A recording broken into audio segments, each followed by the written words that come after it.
Hi എല്ലാവർക്കും ഋഷ്മി ലോക്സിൻ്റെ പുതിയൊരു വീഡിയോയിലേക്ക് സ്വാഗതം. 2025 മോഡൽ ഗ്രാൻഡ് വിറ്റാറയുടെ ഡെൽറ്റ വരുന്നതാണ്. ഗ്രാൻഡ് വിറ്റാറിലെ മോസ്റ്റ് വാല്യൂ ഫോർ മണി വരുന്നത് 15 ലക്ഷം രൂപ ബഡ്ജറ്റിൽ ഡെൽറ്റ വരുന്നതാണ്. ഈ വേണ്ട എന്തെല്ലാം ഫീച്ചേഴ്സ് ആണുള്ളത്, എത്രയാണ് അതിൻ്റെ updated on road price, detail ആയിട്ട് ചെക്ക് ചെയ്ത് നോക്കാം. ഗ്രാൻഡ് വിറ്റാറിൻ്റെ ഡെൽറ്റ വേരിയൻറ്റിൻ്റെ എക്സ്റ്റീരിയറിൻ്റെ ലുക്ക് ആൻഡ് ഫീച്ചേഴ്സ് നോക്കുകയാണെങ്കിൽ ഗ്രാൻഡ് വിറ്റാറിൽ ഇപ്പോൾ ബ്ലാക്ക് കളർ കാര്യങ്ങൾ അവൈലബിൾ ആയിട്ടുണ്ട്. നമുക്ക് അത്യാവശ്യം ഫീച്ചേഴ്സിനകത്ത് ഗ്രാൻഡ് വിറ്റാറിൽ കൊടുത്തിട്ടുണ്ട്. ഇപ്പോൾ ഫീച്ചേഴ്സ് നോക്കുകയാണെങ്കിൽ നമുക്ക് ഫ്രണ്ടിൽ നമുക്ക് 3 ജുവൽ ടൈപ്പിലുള്ള LED DRLs കാണാം. അതാണ് നമ്മുടെ ടേൺ ഇൻഡിക്കേറ്റേഴ്സ് ആൻഡ് ഫംഗ്ഷൻ ചെയ്യുന്നത്. ഹെഡ്ലൈറ്റ് നമുക്ക് പ്രൊജക്റ്റഡ് ഹാലജൻ ഹെഡ്ലൈറ്റുകളാണ്. ഹൈ ബീം ലോ ബീമിനകത്താണ് കൊടുത്തിരിക്കുന്നു. ഫോഗ് ലൈറ്റ് കാര്യങ്ങളൊന്നും തന്നെ വരുന്നില്ല. ഫ്രണ്ടിൽ നമുക്ക് സിൽവർ കളറിലെ സ്കിപ്പ് ലൈറ്റ് പോലെ തോന്നിക്കുന്ന ഭാഗം കൊടുത്തിരിക്കുന്നു. 210 mm ആണ് ഗ്രൗണ്ട് ക്ലിയറൻസ് വരുന്നത്. ഫ്രണ്ടിലെ ഗ്രില്ല് കാര്യങ്ങളെല്ലാം ഒരു ഗ്ലോസി ബ്ലാക്ക് ഫിനിഷിലാണ് കൊടുത്തിരിക്കുന്നത്. നമുക്ക് സുസുക്കിയുടെ ലോഗോ കാണാം, ക്രോം ബാർ കാര്യങ്ങൾ കാണാം. വശങ്ങളിലേക്ക് വന്നു കഴിഞ്ഞാൽ നമുക്ക് ഡെൽറ്റ ടോപ്പിൻ്റെ ആയിട്ട് കമ്പയർ ചെയ്യുമ്പോൾ അലോയ്സ് കാര്യങ്ങൾ വരുന്നില്ല എന്നുള്ളതാണ്. 215/70 ടയർ സൈസ് സ്റ്റീൽ വീൽസ് ആണ്. നമുക്ക് അലോയ്സ് പോലെ തോന്നിക്കുന്ന വീൽ കപ്പ് കൊടുത്തിരിക്കുന്നു. ഫ്രണ്ടിലും ബാക്കിലും ഡിസ്ക് ബ്രേക്കുകളാണ് കൊടുത്തിരിക്കുന്നത്. മിറേഴ്സിൽ LED ടേൺ ഇൻഡിക്കേറ്റേഴ്സ് ഇൻസേർട്ട് ചെയ്തിട്ടുണ്ട്. റുക്കോ സെൻസർ കാര്യങ്ങളകത്ത് കാണാനായിട്ട് പറ്റും. നമുക്ക് പ്ലെയിൻ ഗ്ലാസ്സുകളാണ്. 50% ഗ്രീൻ ടിൻറ്റ് ഓപ്ഷൻ വരുന്നുണ്ട്. റൂഫ് റെയിൽസ് വരുന്നുണ്ട്, അത് സിൽവർ ഫിനിഷിലാണുള്ളത്. ബാക്കിൽ ഷാർക്ക് ഫിൻ ആൻറ്റിന കാണാം. ഇതാണ് ഓരോ വശങ്ങളിൽ ഒരു ലുക്ക്. പ്രത്യേകിച്ച് ഫീച്ചേഴ്സ് കാര്യങ്ങളും തന്നെ വരുന്നില്ല. ബാക്കിലേക്ക് വന്നു കഴിഞ്ഞാൽ നമുക്ക് ടോപ്പ് G2 ആയിട്ട് കമ്പയർ ചെയ്യുമ്പോൾ നമുക്ക് വൈപ്പർ കാര്യങ്ങൾ വരുന്നില്ല എന്നുള്ളതാണ്. നമുക്ക് ബാക്കിൽ ഡിസൈൻ തന്നെ സ്പോയിലർ പോലെ തോന്നിക്കുന്ന രീതിയിലാണ് കൊടുത്തിരിക്കുന്നത്.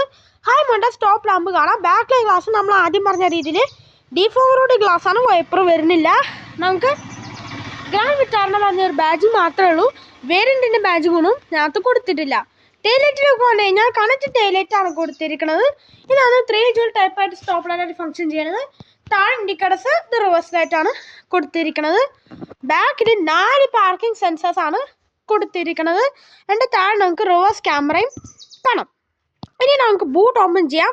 ബൂട്ട് ഓപ്പൺ ചെയ്യാനായിട്ട് മാഗ്നറ്റിക് ബൂട്ട് ഓപ്പണിംഗ് വരുന്നുണ്ട്. ബൂട്ട് സ്പേസ് നോക്കുവാണെങ്കിൽ പാൾസർ ട്രേ ഇതിനകത്ത് കൊടുത്തിട്ടുണ്ട്. ബാക്കിലേക്ക് 60/40 സ്പ്ലിറ്റ് ഓൾ ഓപ്ഷൻസ് കാണാം. ബാക്കിലേക്ക് നമുക്കൊരു ബൂട്ട് ലൈറ്റ് കൊടുത്തിട്ടുണ്ട്.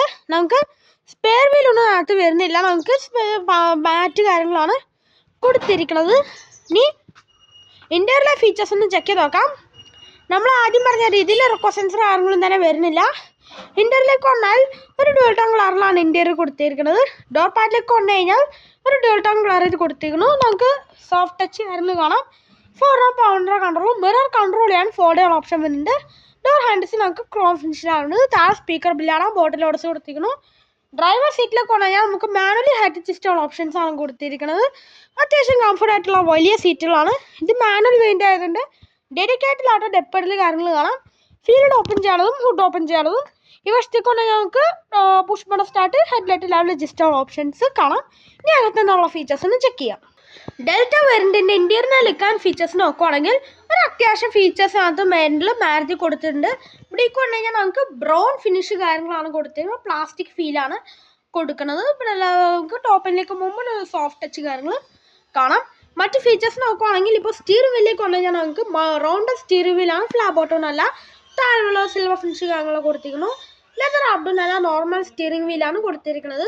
ഇടവശത്ത് നമുക്ക് മ്യൂസിക് ആൻഡ് ഫ്ലോ കൺട്രോൾസും പലവശത്ത് നമുക്ക് ക്രൂസ് കൺട്രോൾ ഓപ്ഷൻസ് വരുന്നുണ്ട്. സെക്കൻഡ് വേണ്ടി തൊട്ടേ ക്രൂസ് കൺട്രോൾ അവൈലബിൾ ആണ്. സ്റ്റിയറിംഗ് വീലിൽ നമുക്ക് ടിൽറ്റ് ആൻഡ് ടെലസ്കോപ്പിക്കിൻ്റെ ഓപ്ഷൻസ് വരുന്നുണ്ട്. ഇടവശത്ത് വൈപ്പറും പലവശത്ത് ഹെഡ്ലൈറ്റിൻ്റെ കൺട്രോൾസ് കാണാം. ഓട്ടോ ഹെഡ്ലൈറ്റും ഓട്ടോ വൈപ്പേഴ്സ് പോലെയുള്ള ഫീച്ചേഴ്സ് ഒന്നും തന്നെ വരുന്നില്ല. ക്ലസ്റ്റർ യൂണിറ്റിലേക്ക് വന്നു കഴിഞ്ഞാൽ നമുക്ക് അനലോഗ് ആയിട്ടുള്ള ക്ലസ്റ്റർ യൂണിറ്റ് ആണ്. സ്പീഡോമീറ്ററും ആപ്പിമീറ്ററും എല്ലാം അനലോഗ് ആയിട്ട് കൊടുത്തിരിക്കുന്നു. നടുക്കുറ ഇൻഫർമേഷൻ ഡിസ്പ്ലേ ആൻഡ് അത്യാവശ്യം എല്ലാ ഇൻഫർമേഷൻസ് വരുന്നുണ്ട്. Average fuel distance to MT അങ്ങനെ അത്യാവശ്യം വേണ്ട എല്ലാ ഇൻഫർമേഷൻസ് കൊടുത്തിട്ടുണ്ട്. സെൻട്രലിലേക്ക് വന്നു കഴിഞ്ഞാൽ മാരുതിയുടെ എല്ലാ വാഹനങ്ങളിലും കാണുന്ന ഒരു 7 ഇഞ്ചിൻ്റെ സ്മാർട്ട് പ്ലേ പ്രോ ഇൻഫർടൈൻമെൻറ്റ് സ്ക്രീനാണ്. ആൻഡ്രോയിഡ് ഓട്ടോ, ആപ്പിൾ കാർപ്ലേ എല്ലാം വയർലെസ് ആയിട്ട് ഫംഗ്ഷൻ ചെയ്യും. അത്യാവശ്യം വെഹിക്കിൾ ഇൻഫർമേഷൻസ് കാണാനായിട്ട് പറ്റും. നമുക്ക് TPMS ഇതിനകത്ത് സ്റ്റാൻഡേർഡ് ആയിട്ട് അഡീഷണലി വരുന്നുണ്ട്. നമുക്ക് അത്യാവശ്യം വേണ്ട എല്ലാ ഇൻഫർമേഷൻസ് കൊടുത്തിട്ടുണ്ട്. ഡീസൻറ്റ് ക്ലാരിറ്റി ആയിട്ടുള്ള റിവേഴ്സ് ക്യാമറ വരുന്നുണ്ട്. അഡാപ്റ്റീവ് ഗൈഡൻസോടെ ക്യാമറയാണ്. കോർണറായിട്ട് പാർക്കിംഗ് സെൻസേഴ്സ് കാണാം. താഴത്ത് പോലെ നമുക്ക് AC വെൻസ് കാണാൻ. ടോപ്പിൽ സിൽവർ ഇൻസേർട്ട് കൊടുത്തിരിക്കുന്നു. ഹസാർട്ടിൻ്റെ ബട്ടൺ കൊടുത്തിരിക്കുന്നു. താഴത്ത് പോലെ നമുക്ക് നമുക്ക് ഓട്ടോമാറ്റിക് ക്ലൗഡ് കൺട്രോളർ യൂണിറ്റ് കാണാനായിട്ട് പറ്റും. നമുക്ക് ഈ ബേസ്മെൻറ്റ് തൊട്ട് അവൈലബിൾ ആണ്. ഫിസിക്കൽ ബട്ടൺസ് കൊടുത്തിരിക്കുന്നു. നമുക്ക് ഇവിടേക്ക് വന്നു കഴിഞ്ഞാൽ 12 വോട്ടിൻ്റെ ചാർജിങ് പോർട്ട് കൊടുത്തിരിക്കുന്നു. USB കൺട്രോൾ ഓപ്ഷൻ കാണാം. ഇവിടെ എല്ലാം സ്റ്റോറേജ് സ്പേസ് ആണ്. നമ്മുടെ മാനുവൽ ഗിയറിൽ ഒരു കാണാം. ടോപ്പിൽ ഒരു ബ്ലാക്ക് ഫിനിഷ് ആണ്. 2 കപ്പ് ഹോൾഡേഴ്സ് കൊടുത്തിരിക്കുന്നു. ഇതാണ് ഈ വാഹനത്തിൻ്റെ കീ വരുന്നത്. കീയിൽ പ്രത്യേകിച്ച് മാറ്റങ്ങളൊന്നുമില്ല. ലോക്ക് ആൻഡ് അൺലോക്ക് ഓപ്ഷനോട് ബ്ലാക്ക് കളർ കീ ആണ് കൊടുത്തിരിക്കുന്നത്. സെൻറ്റർ ആംബ്രസ്റ്റിനകത്ത് കൊടുത്തിട്ടുണ്ട്. അതിന് സോഫ്റ്റ് ടച്ച് കാര്യങ്ങളാണ്. അത്യാവശ്യം സ്റ്റോറേജ് സ്പേസ് കാര്യങ്ങൾ കാണാനായിട്ട് പറ്റും. Driver and co driver seat അത്യാവശ്യം കംഫർട്ടായിട്ട് ഇരിക്കാൻ പറ്റുന്ന അഡ്ജസ്റ്റബിൾ ഹെഡ്രസ്റ്റോട് സീറ്റുകളാണ്. Seat belt heart adjustable options വരുന്നുണ്ട്. 6 എയർ ബാഗ് ഉണ്ട്. അതിൻ്റെ ബാജിങ് കാണാം. സീറ്റിലെ സൈഡിലും ബാജിങ് കാണാം. സ്പ്രിന്റ് ഗ്രാബ് ഹാൻഡിൽസ് കൊടുത്തതിന് കോ ഡ്രൈവർ സൈഡിൽ സൺവൈസേഴ്സ് വിത്ത് മിറർ ആണുള്ളത്. ലൈറ്റ് കാര്യങ്ങളും തന്നെ വരുന്നില്ല. മാനുവൽ ഡിമ്മിങ്ങൾ IRVMs ആണ്. റീഡിംഗ് ലൈറ്റുകൾ ഹാലജനായിട്ട് കൊടുത്തിരിക്കുന്നു. ഡ്രൈവർ സൈഡ് സൺവൈസേഴ്സ് വിത്ത് മിറർ ആണ് കൊടുത്തിരിക്കുന്നത്. ഗ്ലോ ബോക്സിലേക്ക് വന്നു കഴിഞ്ഞാൽ നമുക്ക് DC സെൻസർ ഗ്ലോ ബോക്സ് വരെ പ്രത്യേകിച്ച് ഫീച്ചേഴ്സ് കാര്യങ്ങളും തന്നെ ഉൾപ്പെടുത്തിയിട്ടില്ല. ഇതാണ് ഓൾ ഓവർ ഇന്ത്യയുടെ ലുക്ക്. ഇനി ബാക്ക് യാത്രക്കാരുടെ കംഫർട്ട് കാര്യങ്ങളും ചെക്ക് ചെയ്യാം. ബാക്ക് യാത്രക്കാരുടെ കംഫർട്ട് നോക്കുകയാണെങ്കിൽ അത്യാവശ്യം വേർഡായി തുറക്കാൻ പറ്റുന്ന ഡോറുകളാണ്. കയറി ഇറങ്ങാനൊക്കെ വളരെ എളുപ്പമാണ്. ഡോർ പാഡ്സ് എല്ലാം ഡോർ ടോൺ കളർ കൊടുത്തിരിക്കുന്നു. ഇവിടെ എല്ലാം സോഫ്റ്റ് ടച്ച് കാണാം. പവർ വിൻഡോയുടെ കൺട്രോൾ കൊടുത്തിരിക്കുന്നു. ഡോർ ഹാൻഡിൽസ് ക്രോം ഫിനിഷിലാണ്. താഴെ നമുക്ക് സ്പീക്കർ ബില്ലാണ്. ബോട്ടിൽ ഓടച്ച് കൊടുത്തിരിക്കുന്നു. ബാക്കിലേക്ക് AC വെൻസിനകത്ത് കൊടുത്തിട്ടുണ്ട്. Type-C ചാർജിങ് പോർട്ടുകൾ കാണാം. 3 പേർക്കുള്ള അഡ്ജസ്റ്റബിൾ ഹെഡ്രസ്റ്റ് കൊടുത്തിരിക്കുന്നു. 3 പേർക്കുള്ള ഡെഡിക്കേറ്റഡ് സീറ്റ് ബെൽറ്റ് കാണാം. ഐസോഫിക്സ് സ്റ്റൈൽസിൻ്റെ ഓപ്ഷൻ കാണാം. സെൻട്രൽ ഒരു ആംറസ്റ്റ് വരുന്നുണ്ട്. അതിനകത്ത് കപ്പ് ഹോൾഡേഴ്സ് കാര്യങ്ങൾ കാണാം. അകത്തേക്ക് കയറി ഇരുന്നാൽ ഫ്രണ്ട് സീറ്റിൻ്റെ ഹൈറ്റാണ് അഡ്ജസ്റ്റ് ചെയ്തിരിക്കുന്നത്. അത്യാവശ്യം നല്ല രീതിയിലുള്ള ലെഗ് റൂം ആൻഡ് ഇയറും കാണാം. ഹെഡ്റൂം നോക്കുകയാണെങ്കിൽ ലിവർ നിന്നാൽ പോലും ഏകദേശം ഒരു 12 സെൻറ്റിമീറ്റർ ഹെഡ്റൂം ബാലൻസ് കാണാം. വളരെ ബാഡായിട്ടുള്ള ബാക്ക് സ്പേസ് ആണ്. 3 പേർക്കൊക്കെ സുഖമായിട്ട് യാത്ര ചെയ്യാനായിട്ട് പറ്റും. നമുക്ക് ബാക്കിലേക്ക് സ്പ്രിന്റ് ഗ്രാബ് ഹാൻഡിൽസ് കൊടുത്ത് അത് ഹുക്ക് ഞങ്ങൾ കാണാം. ബാക്കിലേക്ക് പാർസൽ ട്രേ വന്നിട്ട് സെൻറ്ററിൽ സൈഡ് മൗണ്ടഡ് റീഡിംഗ് ലൈറ്റ് കാണാം. അത് ഹാലജനായിട്ടാണ് കൊടുത്തിരിക്കുന്നത്.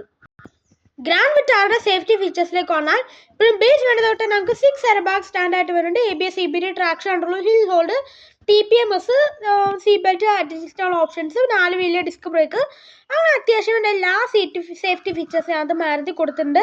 ഇനി എഞ്ചിൻ ആൻഡ് ഗിയർ ബോക്സ് ഓപ്ഷനിലേക്ക് വന്നാൽ ട്രാൻഡ് എസ്റ്റായിട്ടുള്ള 4 cylinder 1.5 litre natural aspirated petrol എഞ്ചിനാണ് ഉള്ളത്. വിത്ത് 5 സ്പീഡ് മാനുവൽ 6 സ്പീഡ് ടോക്കോമീറ്റർ ഓട്ടോമാറ്റിക്.